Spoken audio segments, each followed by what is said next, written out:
మళ్ళీ మళ్ళీ రాదు. భార్యాభర్తల జీవితం మళ్ళీ మళ్ళీ రాదు.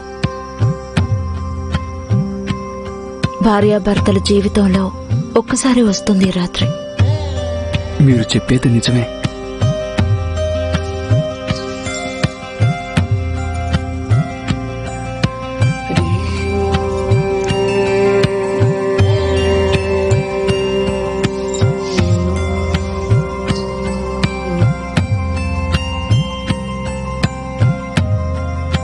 అప్పుడే నిద్రపోతున్నారు? ఒకేసారి వచ్చే ఈ రాత్రి నిద్రపోవడానికి కాదనుకుంటాను. ఏమంటారు?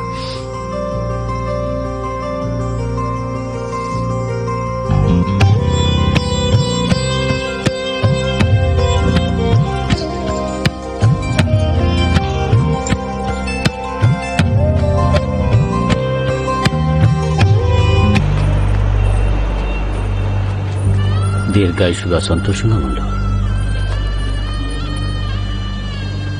వెళ్ళండి, లోపలికి వెళ్ళండి. లోపలికి రా. వెళ్ళు వెళ్ళు, లోపలికి వెళ్ళమ్మా. రా, ఇలా కూర్చో. కూర్చోండి కూర్చోండి.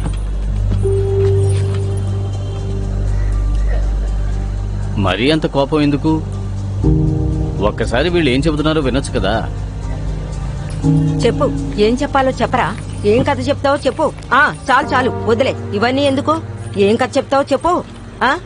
ఇవేగా బాబాజీ చెప్పారు, నేను పెళ్లి చేసేసుకున్నాను, అంతేనా? మరైతే మేమిద్దరం పరలోకానికి వెళ్లిపోయాం అనుకున్నావా? వీడి తప్పేమీ లేదు. ఈ తప్పంతా వీడి ముద్దుల చెల్లెలిది, నాకు తెలుసు. మరి ఇప్పుడు రావాల్సిన అవసరం ఏమొచ్చింది? ఒకరో ఇద్దరో పిల్లలు పుట్టిన తర్వాత రావాల్సింది. అమ్మా, పమ్మి ఏమీ చేయలేదు. నేనే పెళ్లి చేసుకున్నాను. ఇప్పుడు గొడవపడి ప్రయోజనం ఏముంది? పెళ్లేలాగా జరిగిపోయింది.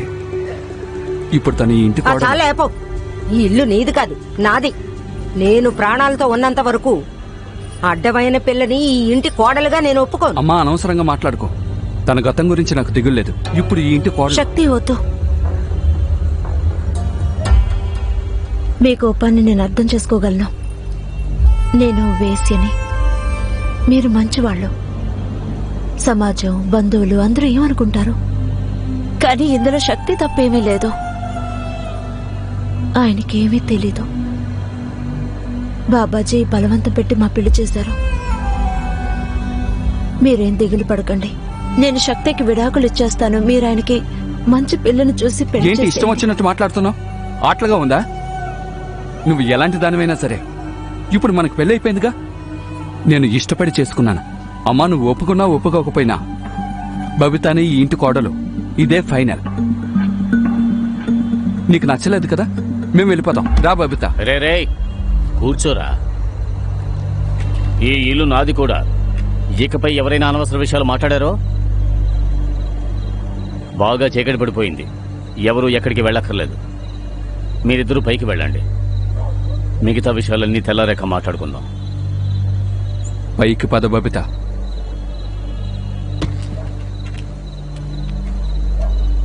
పద.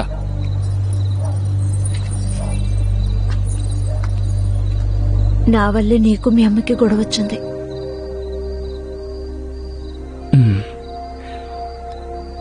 ఆవిడ మాట్లాడింది తప్పు. కానీ ఆవిడ మీ అమ్మ.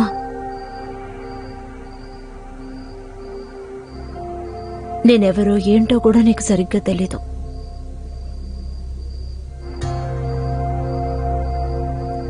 ఒకటి మాత్రం తెలుసు,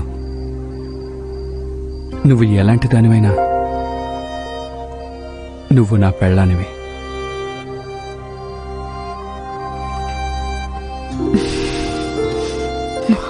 నేను నీ మొగుణ్ణి. చాలు, ఇంకేం తెలియాలి? ఇందులో నీ తప్పేముంది? ఎవరి మాటలు పట్టించుకోకు.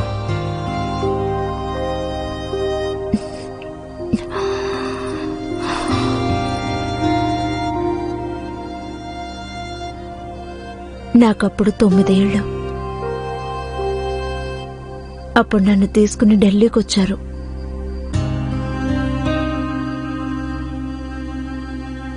నా బాబు నన్ను 5,000 రూపాయలకు అమ్మేశాడు. 12 ఏళ్లు కూడా నిండలేదు. ఆ వ్యక్తి నన్ను ఇక చెప్పకు. నాకింకేమీ తెలుసుకోవాలని లేదు.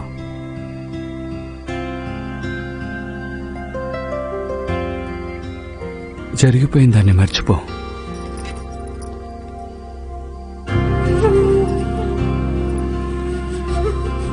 ఎవరైనా నీ మీద చెయ్యి వేశారో చేతులు నరికేస్తాను. ఇది మాత్రం నిజం.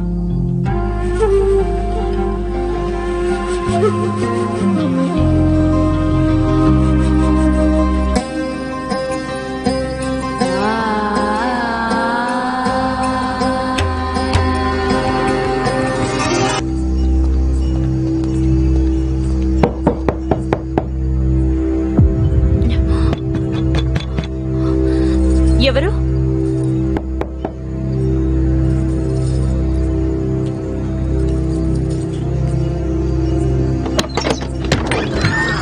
సర్వం దేవం అక్కయ్య గారు. సర్వం దేవ. బాబాజీ గారు మిమ్మల్ని పిలిచారు. ఎందుకు? ఎందుకని మేము బాబాజీ గారిని అడగలమా? మీరు కొంచెం వెంటనే రావాలి. ఏంటి ఇప్పుడా? మేము ఎప్పుడే వచ్చామంటే ఇప్పుడే వెళ్ళాలని కదా. నేను ఒక్క నిమిషంలో వస్తాను. అలాగే.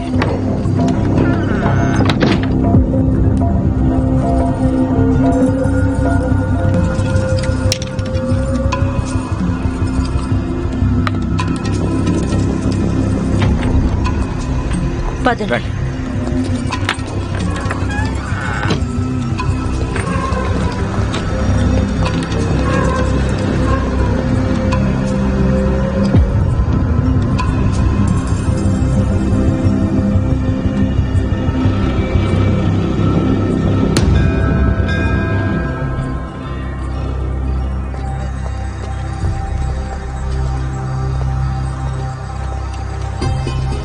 చెల్లెమ్మా, అటు కాదు ఇటు.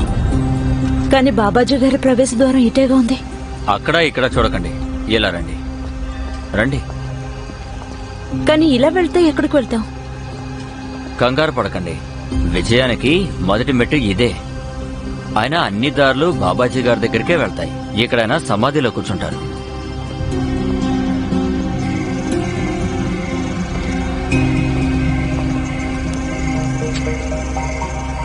రండి రండి.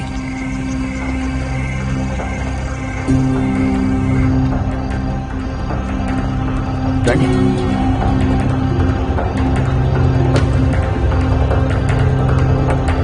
రండమ్మా రండి. పదండి.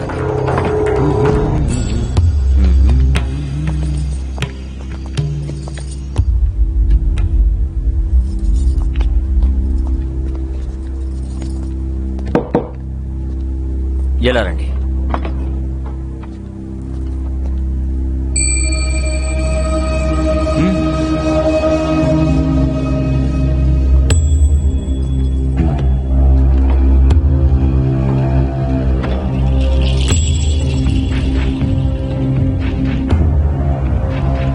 ఇలా వచ్చి కూర్చో.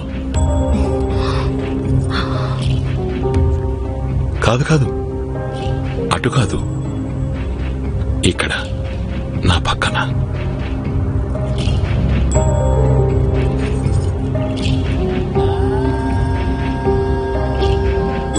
ఏంటి విషయం?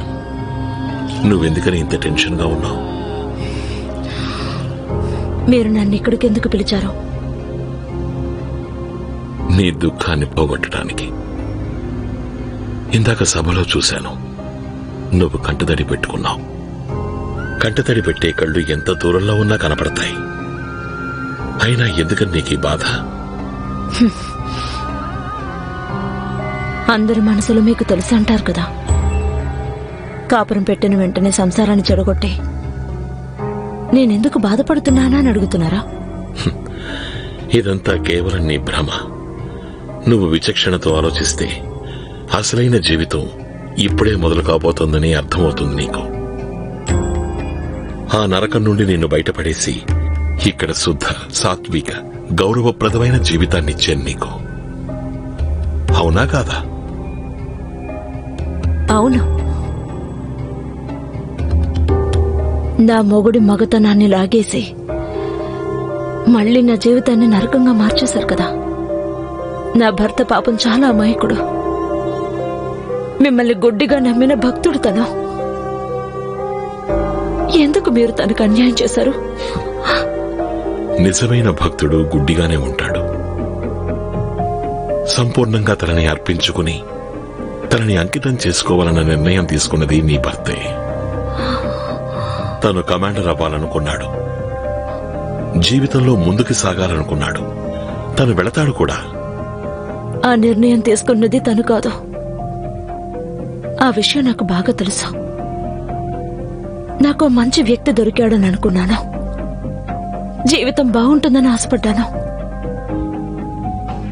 నేను మీకేం ద్రోహం చేశానండి? మాకు మీరింత అన్యాయం ఎందుకు చేశారో? నా జీవితానికి అర్థం లేకుండా చేసేశారు. అలాగా? ఇక్కడ జీవిస్తున్న జీవితం అర్థం లేనిదా? పూర్వం నువ్వేమైనా స్వర్గంలో ఉండేదానివా? సరే కాని అయితే నువ్వు మళ్ళీ ఆ నరకానికే వెళ్ళు. ఆపేవాళ్ళెవ్వరూ లేరు. ఇది ఆశ్రమం, జైలు కాదు.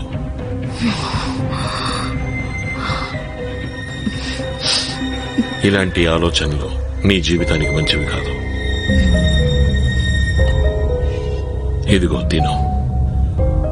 పరమానందాన్నిచ్చే లడ్డు ప్రసాదం.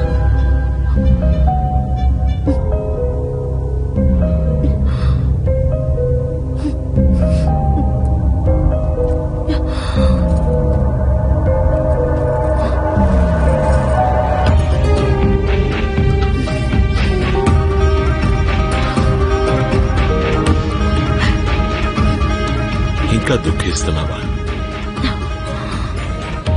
నీ చెయ్యి లైపు.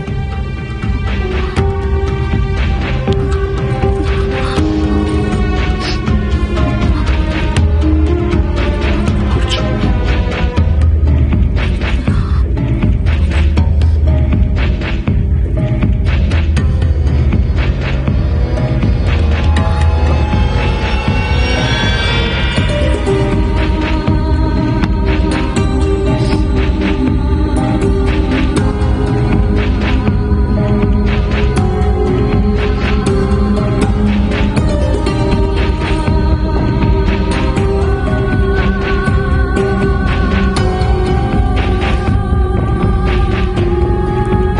ఇప్పుడు కళ్ళు మూసుకో.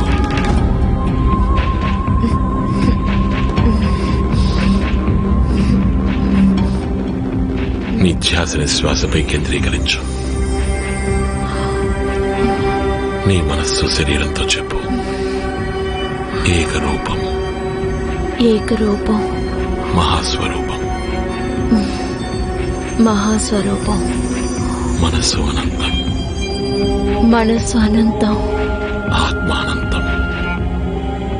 ఆత్మ అనంతం, అనంత రూపం. నా మనసు అనంతంలో కలిసిపోయింది. నేను అనంతంలో ఉన్నాను, అనంతంలో ఉన్నాను. ఈ జగత్తు అనంతం.